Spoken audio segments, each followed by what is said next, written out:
Hello, SolarLune here, and here is another, indeed, a Gearend Devlog. So basically, I'm approaching completion with the game. So this devlog might be the last one, and this isn't going to show too much more of the actual game because, well, I mean, the game's almost done, so I can't really show too much more without giving away a ton of content. So, or at least that's the idea. So anyway, I'm just going to go over just something, one of the things I kind of missed or I didn't really show, and that is this big old thing, which is indeed a satellite. Throughout the game, you'll find these satellites at basically the end of each zone, and your goal is to reactivate them, like so. And the reason for that is because of something related to the story. It's you need to do that to kind of reestablish all the satellites and reestablish this kind of wireless linking, wireless information, however you want to say it, that kind of failed in the facility, and that was a little bug that I need to fix still. But yeah, overall, I've been just kind of polishing, finishing some things up, adding some things, some little touches here and there. Nothing too major. I toned down the crepuscular rays a little bit, if I think I did, compared to the way it was last time. I have been doing just kind of little things, expanding the world a little bit, making it feel a little better, kind of taking out some bad feeling areas. I still need to finish the actual game. I have a couple of things that I need to do, but yeah, overall the game is basically done. I have the final boss done, which is interesting. I think, yeah, completely done, except for the intro cinematic. This is kind of one of those things excuse me, one of those things I have I've just been polishing, adding some particles to make item capsules look a little nicer, little stuff like that. So yeah, we're approaching completion. Cool. Okay, so something I wanted to kind of show as well is version control. It's really important to do version control when you're making your product or when you're working on anything, because for one thing, it provides you a log, or rather kind of a checkpoint. So like you mess something up, you can go back to an earlier commit. That's nice.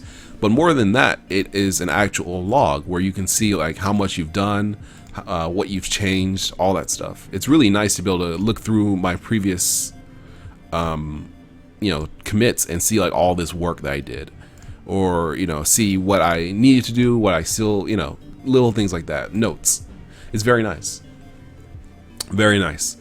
Yeah, so that's very nice, and I just want to kind of talk about that a little bit. It's interesting since we're approaching completion on the project.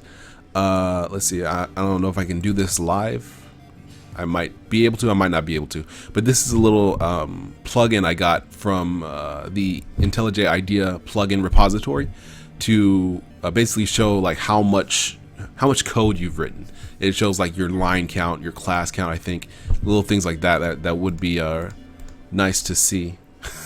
Nice to see right about now, but unfortunately I guess I don't have it set up. But yeah, I remember that it was like 12,000 lines of code, counting comments, but like still, it was really interesting to see like all of the code I've written over the time that I've been making the project. Yeah, so anyway, let's see, what else? I've been doing the music, of course. I still have to get some sounds in there. There's always going to be sounds I need to add. That's going to be probably one of the last things I do. I'm making a beta testing submission form, so you can submit like your email address to a centralized location, my email address, through this process, through this form. You just fill out a couple of questions like what's your operating system, what distribution or version is it, what architecture is your OS, like 32-bit or 64-bit, what kind of graphics card do you have, what kind of CPU do you have, and how much RAM do you have, and also how good are you at Metroidvania games. So that way I can get a little bit of a can't think of the word, a little bit of a selection of people with different computers, with different skill levels, so I can kind of choose good people with a variety of systems and skill levels, so that if someone is using an integrated graphics card and it crashes, I can fix it for them, and that will represent a portion of my players on Steam and on itch who would have the same graphics card, or a portion who have a lower powered CPU, or a portion who are only running on 4 gigabytes of RAM, or whatever the case is. A portion who are poor at Metroidvania games. Does the game feel too hard? I can kind of collect that kind of feedback when I open it up for beta testing, and I'm imagining I'm going to put it on itch, maybe unlisted, so that I'll give the link out to people who I choose, and then we'll have a little forum where you can kind of post about your findings, post about like little exploits you find, different things like that. Itch seems like a really good choice because it kind of allows you to have low key beta testing, like low key unlisted games, but also because it gives you a forum, and it seems like it's pretty straightforward and simple. So I wanted to try it with that. So cool Bagul on that. So yeah, if you do go ahead and do want, oh, there it goes, it worked. It was looking through, I guess, everything. All right, so anyway, in our Java, okay, yeah, focused on Java, all together we have 14,000 source code lines. That's not counting the lines I've written for BDX. This is just lines that I've written or that has been generated, auto-generated, like the instantiator classes and code. So overall, and that's not, a lot of that is comments or blank lines, especially. I like to space my code out. So like overall, there is, quite a bit of code that's not mine and that isn't is uncommented or unused. It's just blank, but it's still interesting to see, like, oh, I have a total of 14,000 actual lines of code that I typed, like, with my own hands. Like, that's pretty crazy.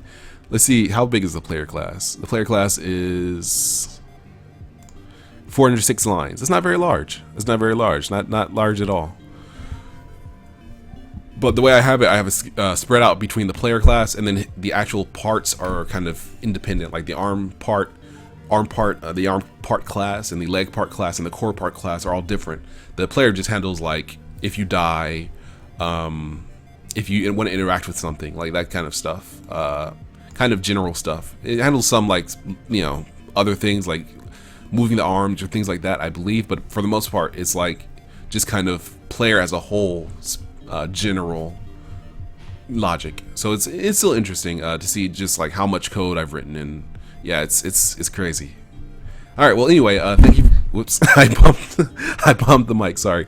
All right, well, thank you very much for watching my game development journey, so to speak.